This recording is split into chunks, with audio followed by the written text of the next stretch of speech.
검찰이 유 전 회장 일가에 대해서 출국 금지를 내리고 이번 주에는 유 씨 아들과 딸 그리고 핵심 계열사 대표들을 잇따라 소환합니다. 해운조합에 대한 수사도 속도를 내고 있는데요. 이번 주부터 조합 관계자들을 추가로 소환 조사할 방침입니다. 특별수사팀이 꾸려진 인천지방검찰청에 YTN 중계차 나가 있습니다. 김주영 기자. 네, 인천지방검찰청입니다. 네, 유 전 회장 일가에 대한 이 전원, 이 출국 금지 조치를 하면서 수사가 속도를 내고 있는데요. 어떻게 진행되고 있습니까? 네, 검찰은 지난주 추가로 유병헌 전 회장 일가 3명에 대해 출국 금지를 했다고 밝혔습니다. 유 전 회장 본인을 포함해 일가는 사실상 전원, 그리고 계열사 주요 관계인 대부분이 출국 금지됐다고 설명했습니다. 검찰이 유 전 회장이 받고 있는 횡령과 탈세, 비자금 조성 등의 의혹에 대해 상당 부분 단서를 포착한 것으로 보이는데요. 현재 검찰은 청해진 해운과 관계사들을 담당했던 회계법인 사무실 등 6곳에서 확보한 압수물을 분석하는 데 구체적인 물증 확보에 주력하고 있습니다. 관계사들의 수상한 자금 흐름과 집행 내역을 면밀하게 분석하고 있는 겁니다. 이를 위해 검찰은 금융감독원, 국세청, 관세청 등 관련 기관과도 협조 체계를 구축했습니다. 검찰은 유 씨 일가가 계열사들의 복잡한 지배 구조를 이용해 관계사들 사이에 허위 거래로 거액의 비자금을 조성한 것으로 의심하고 있습니다.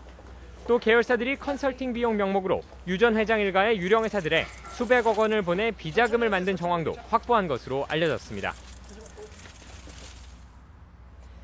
네, 이번 주에 유 전 회장 일가를 포함해 핵심 인물들 연이어서 소환될 예정이죠?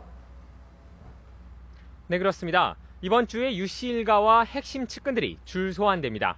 검찰은 해외에 머물고 있는 유 씨의 차남과 딸에게 모레까지 귀국해 조사를 받으라고 통보했습니다. 또 주요 계열사 대표들에 대해서도 이르면 이번 주 초부터 소환할 예정입니다. 이들은 모두 각 계열사의 대주주나 대표 역할을 맡아오며 유 씨 일가의 비자금 조성이나 차명 재산을 관리해온 의혹을 받고 있습니다. 검찰 특별수사팀이 꾸려진 지 일주일 만에 검찰의 수사가 유 씨 턱밑까지 다다른 셈입니다. 이미 검찰은 유 전 회장의 최측근인 고창환 세모 대표 등을 불러 조사를 마쳤습니다.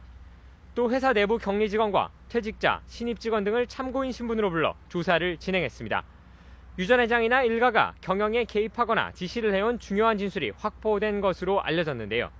일부 참고인들은 보복을 우려하며 조사를 꺼려하거나 진술 사실을 비밀에 붙여달라고 요구한 것으로 알려졌습니다.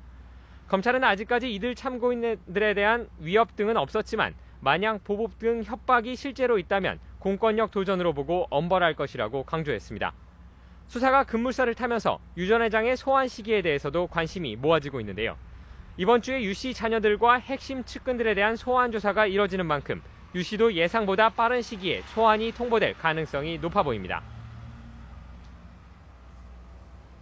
네, 선박검사 대행기관이죠. 이 해운조합에 대한 수사도 더욱 속도를 내고 있다고요. 네, 그렇습니다.